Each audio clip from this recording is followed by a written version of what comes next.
olen Andres Kütt ja ma esindan niisugust inseneri poolt tootearenduse vaates. Tõepoolest õnnestus 2 aastat veeta ülikoolis, mis suvel minu suureks rõõmuks on ametlikult tunnistatud maailma number 1 ülikooliks. Suur rõõm. Ja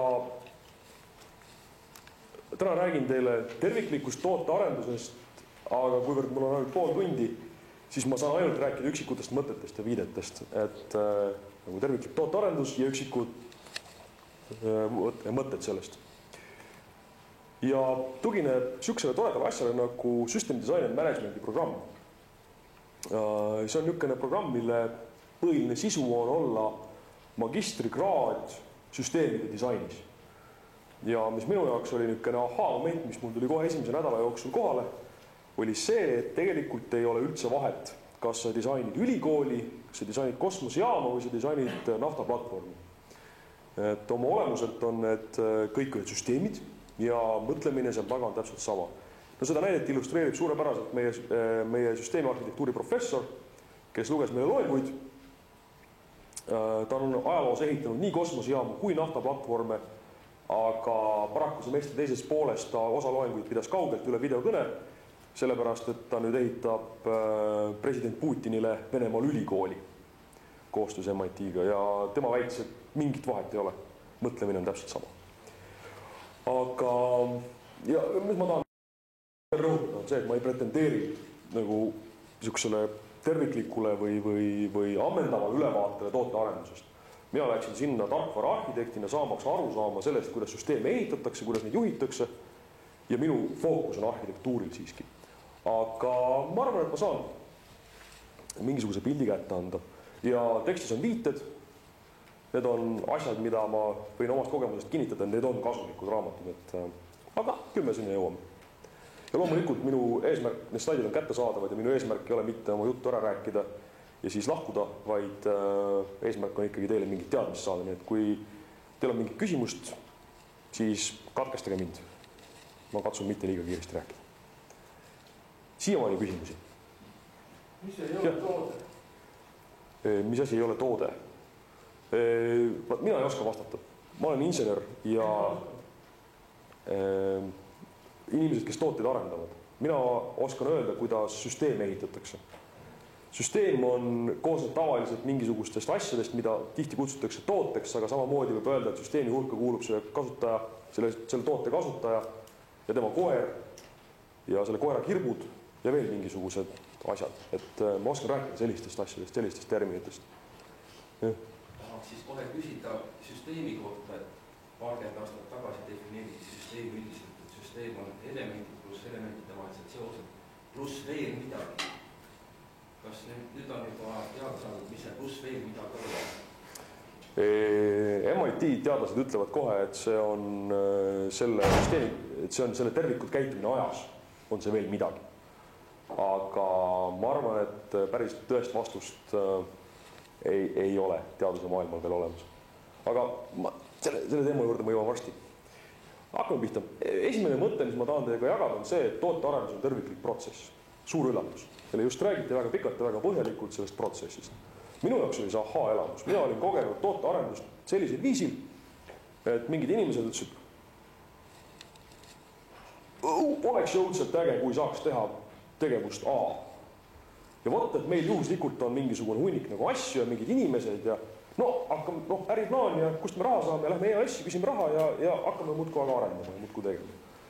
Aga päris nii ei ole. Et tootearendus on siiski terviklik protsess, mis algab mingisugusest ideest ja lõpeb turult väljumisega. Ja kõik selle protsessi sammud on tegelikult üksteisega seotud järgmiselt olulised. Kõigepealt on meil probleem. Me peame aru saama, mis see meie probleem on. Täpselt nagu tsiteeritud Albert Einstein, et 90% ajast peaks tegelikult kuluma probleemist aru saamisele ja siis ülejäänud aeg selle lahendamisele. Kõigepealt vaatame, mis idee meil üldse on, siis me vaatame, kes võiks seda ideed tarvitada, toetades jälle Von Hippelile, millele sai ka viidatud. Et näiteks, kui me tahame, meil on idee, et meil võiks olla niisugused pidurid, mis ei blokeeru. siis kelle juurde me lähme sellest ideest rääkima? No lähme inimeste juurde, kellel on väga suured asjad, mida on vaja väga kiiresti pidama saada ja kus pidurid ei tohi blokeeruda. Lennukid. Lennuk maandub, eks, ta peab väga kiiresti oma rehvide kaudu selle energia ära kulutama ja need pidurid ei tohi blokeeruda, muidu need rehvid jäävad väga ruttu kätki. Noh, lähme nende inimeste juurde, räägime nendega, kas see on meie segment. No võib-olla ei ole. No räägime autodest, räägime ralliautodest, räägime sõiduautodest. Valime segmendi, kus me oma seda ideed rakendame. Uurime välja, mis on selle segmendi vajadused, töötame välja lahendusvariandid. Võt see on ka tihtipeale, insener kipub kohe ütlema, et vaata, et noh, ma siin ehitasin mingisuguse asja, et noh, jookseme. Idee poolest peaks tegelikult olema nii, et me töötame välja umbes 4-5 lahendusvarianti, töötame neile igale ühele juurde äriplaani, leiame finantsid, vaatame, kuidas see sobib meie turuga, valime ühe välja ja siis sellega lähme edasi, lähme rohkem detaili. Ja selles sammus on ka minu nii-öelda isiklik lemmik on arhitektuuri loomine. Ehk me mõtleme läbi selle toote detailse arhitektuur. Mis arhitektuur on, sellest ma jõuan kohe rääkida. Ja alles seejärel on äritegevus ja mille hulka kuulub ka müük järelhoolduse turult väljumine. Ehk siis noh, me tootsime küll mingisuguse asja valmis, mingisuguse seadme, aga kui kallis on seda seadet hooldada? Kas see tehnik, kes läheb ja seda nii-öelda, noh, ütleme, mul on kodus Balteku vann. Ma tean, et Balteku inimesed peaks olema ruumis. Et kui ma tahan seda mootorit hooldada, et kuidas ma selle esipaneeli sealt kätte saan, et kas see võtab aega 15 minutit või 20 minutit või pool tundi. No see peab palju kruvisid keerama, see on päris nagu keeruline tegevus, ma olen proovinud. Aga järsku me saame kuidagi teha nii, et see käib nagu kuidagi niimoodi lihtsasti eest ära. Me kulutame poole tunni asemel 10 minutit tehniku aega, noh, puhas kasum, eks. Kõik sellised asjad on tegelikult seotud selle lahendusega ja seotud meie probleemiga.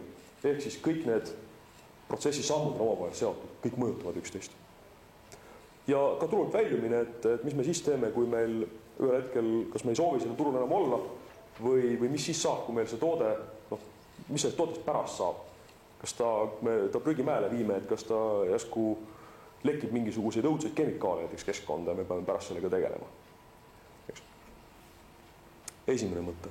Kõlab suhteliselt triviaalselt, aga uskuge mind, mulle ja tundus, et ka kolleegidele samast klassist oli nagu niisugune ahaa-elamus. Et et nii saab ka mõelda. Ja mis mul oli ka üllatus, tõesti üllatus, oli see, et enamus nendest sammudest, enamustest nendest tegevustest on olemas mingisugune faktipõhine arusaam asjadest. Ei ole nii, et tuleb mingisugune härra käib kättega, ütleb, et vaat, et ma lugesin raamatust, vaat, nii võiks olla. Vaid et tegelikult on keegi läinud, põhjalikult uurinud, rääkinud ettevõtetega, teinud ettevõtetes päris niisugust teaduslikku tööd ja võib väita mingisuguseid asju nende sammude kohta põhinedes faktidele. Et sul ei ole mitte professor, kes räägib, et vaat, et ma lugesin raamatust, et nii on, vaid et ma olen 40 aastat teinud uurimustööd selles valdkonnas ja ma olen kõik see aeg olnud ka strateegiakonsultant või mingisugune muu tegija ettevõtluses ja vaat selle põhjal ma väidan, et minu kogemus ütleb, et nii on. See oli minu jaoks nagu üllatus. Ma arvasin, et tootearendus on selline pehme teema, et seal on keeruline midagi niisugust konkreetselt väita. Aga saab küll. Viited. Ulrich Eppinger, väga hea, kena kompaktne ülevaade tootearendusest. See on küll veebisaidi viide, aga seal on tema raamatud kenasti olemas, erinevad versioonid sellest, seal on viiteid ka erinevatele tootearendusega seotud veebisaitidele, kasulik allikas. Natukene küll akadeemiline. Eppinger on tore mees, aga natukene ta kipub nagu teooriasse minema. Selle teooria tulemuseks on küll mitmed head disaini töövahendid, aga see võib olla nagu raske lugeda mitte akadeemilisele inimesele. Otto ja Wood on selle koha pealt nagu lihtsam. Et võib olla kergemini loetav. Aga mõlemad on väärt allikad. Teine mõte. Arhitektuur on oluline. No, oleks ka keeruline, kui ma seda teemat nagu üles ei tooks, et kui ma läksin arhitektuuri sinna kooli õppima, et ma siis seda välja ei tooks, aga see on tõesti oluline. Mulle jälle üllatuseks on arhitektuur küllalt selgesti defineeritav. Ta on üsna niimoodi koherentne teoreetiline raamistik selle asja jaoks ja selle teoreetilise raamistik on hästi niisugust konkreetselt praktilised väljendid. Ja arhitektuur omab keskset rolli tootearenduses. loomulikult tuleb arvestada, et kui ma oleksin läinud näiteks turundust õppima, siis mul oleks kindlasti selgeks tehtud, et turundusel on keskne roll tootearenduses. Nii et ma olen mõnevõrra kallutatud siin selle koha pealt, aga tundub, et nii-öelda see, mis päris maailmas toimub, toetab minu arvamust. Ja see tootearhitektuur on selgesti ja tihedasti seotud tootedisainiga, nad on tegelikult sama asja, kaks külge. Et kui tootedisain vaatab nii-öelda kunstilisest küljest tihtipeale, visuaalsest küljest, meelelisest küljest sellele tootele, siis, või selle toote mingitele aspektidele, siis arhitektuur vaatab nendele samadele asjadele inseneri vaatepunktist. Et see siis ongi arhitektuur, mida ma pean silmas arhitektuuri all. Kõigepealt on funktsioon, ehk siis mida see asi teeb. Milline on, kui me räägime sisepõlemismootorist, siis milline on silindri funktsioon? Või vabandust, kolvi funktsioon, mitte silindri funktsioon, kolvi funktsioon. Kes tunneb automootori hingeelu? Mida kolv teeb? Ta kannab jõudu edasi, eks ole, liigub. Aga seda sama funktsiooni saab täita näiteks vankelmootoris, kui te teate, seal on niisugune kolmnurkne kärakas, mis käib ringi. Ei ole niisugune asi, mis käib üles alla, vaid mingi asi, mis käib ringi. Ehk siis sama funktsiooni saab täita mitmel moel. Ja siis on olemas vorm. Kui on laser, jah, vorm.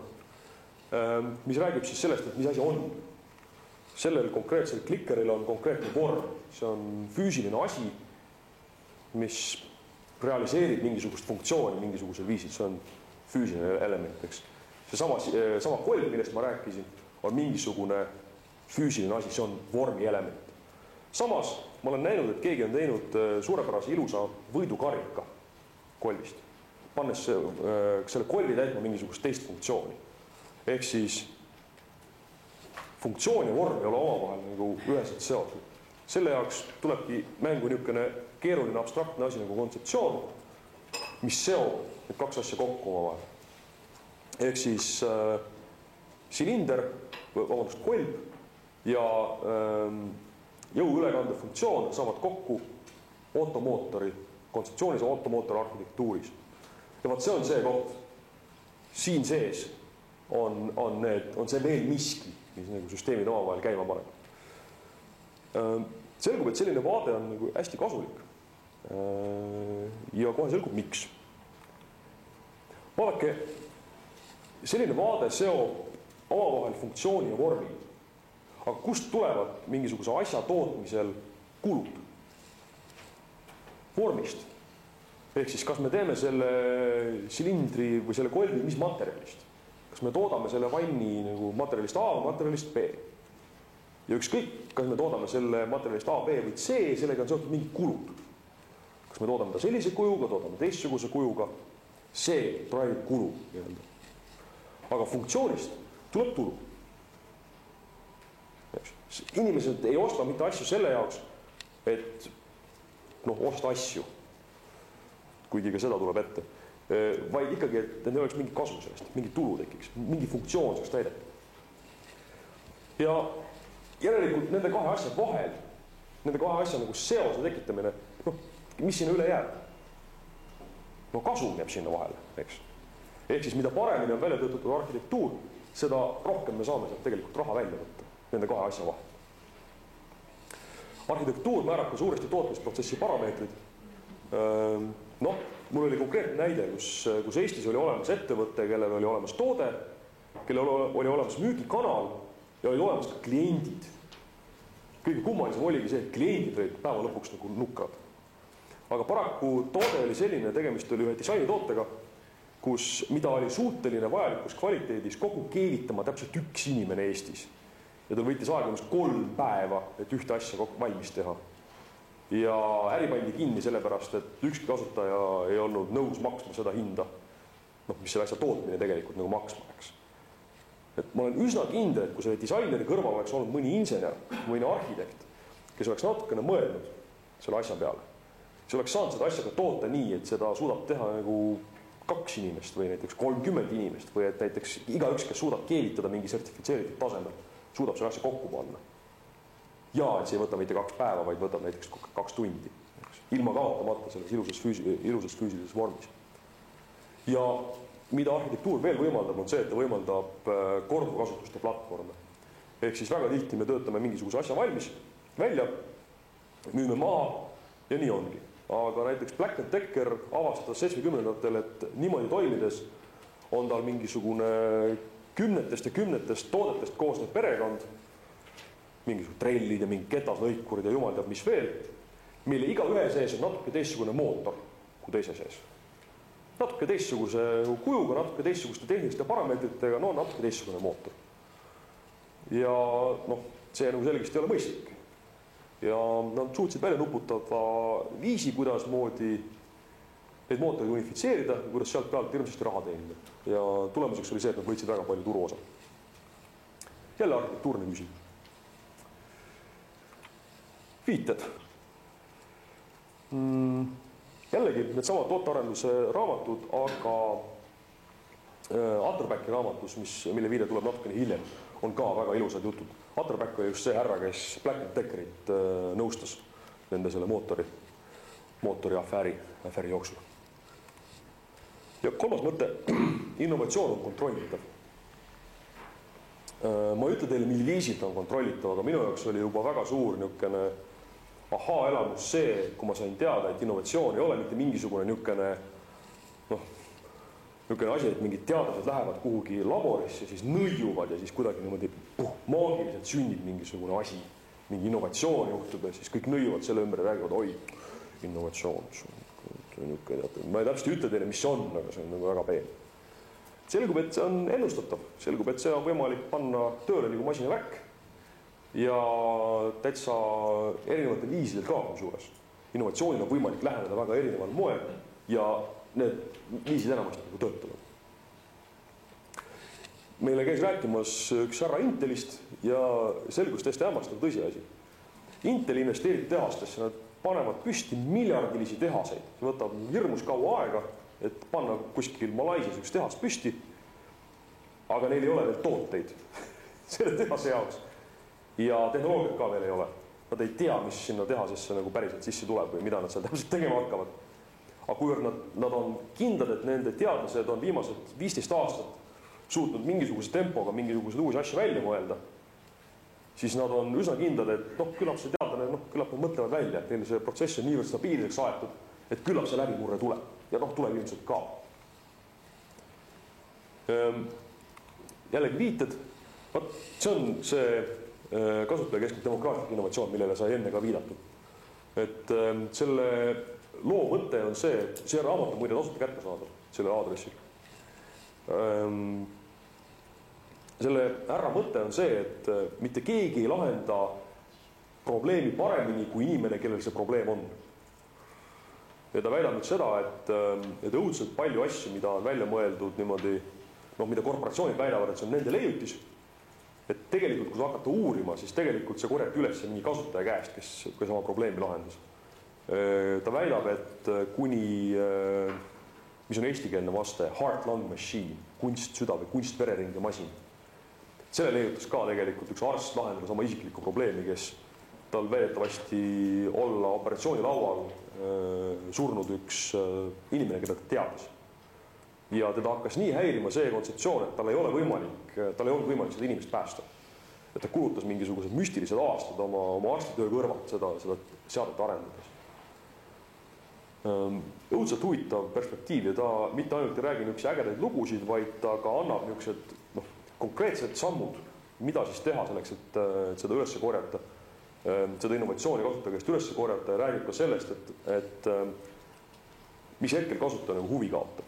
Et pärast seda, kui see doktori härra oli oma masina valmis saanud, siis ega tema ei taha mingit äri teha, tema on parstaks. Tema huvi selle koha peal nagu lõpeb. Aga selle koha peal nagu ettevõtte huvi võiks alata, aga seal võib jääda mingisugune auk vahele, et ettevõtte tahaks nagu rohkem tõestatud protsessi ja masinat võib-olla. Ja ettevõtte tahaks ka seda kindlust, et kas see masin on nüüd kasulik täpselt sellele ühele inimesele või järsku 10 või järsku 20 või 50, kuidas niisuguse asju hinnata. Õudselt kasulik raamat. Ja Atterback, Mastering Dynamics of Innovation. Õudselt kasulik raamat ja väga lihtsasti loetav. Atterback, üks mu klassikaaslastest ütles, et Atterback on niisugune vana, kellega istuks nagu lõkkäärel ja keda ainult kuulaks, kelle lugusid ainult kuulaks ja kuulaks ja kuulaks, sest ta räägib niimoodi haaravalt tundide viisi sellest, kuidas eelmise sajandi alguses, mul on veel minut aega, ma teen küsimuse. Mis asi see oli, mida toodeti Ameerika Ühendriikide kirdeosas, oli $1 000 000 tööstus, miljonid dollarid aastas liigutus. See on mingi asi, mida korjatakse loodusest. Ei, mida eksporditi Inglismaale, aga ka Hiinasse, lõunaosariikidesse ja mis kadus kuskil 1912. Sisuliselt mõne aastaga kadus terve tööstus nulli. See andis mingisugustele tuhandetele, kümnetele tuhandetele inimestele tööd seal kandis. Mida korjati? Ei, selle kandis ei kasva, see on küll, nagu Eestis. Kuidas? Ei. Jää, magevee jää. Tüübid nuputasid välja, et kui ma võtan, seal on palju järvi, eks, kui ma talvel lõikan sealt järve pealt jää, pistan selle laeva, 200 tonni jääd panen laeva peale, saadan selle laeva Calcutasse, siis pool jääd sulab tee peale ära, aga ülejäägi väärtus läheb niimoodi kümneid ja kümneid kordi ülesse. Aga paraku see väga hästi finantseeritud tööstusharu täielikult ignoreeris külmutamise tehnoloogiat. Nad oleks võinud osta patente ja osta neid teadlasi ja investeerida sellesse valdkonda, nad ei teinud seda. Ja Atterbacki väga huvitab, miks. Tulemuseks oli see, et mõne aastaga see tööstus kadus. Kõik need rahad kadusid ja kogu see tulevane rahavoog kadus. Ja Atterbacki huvitab, miks.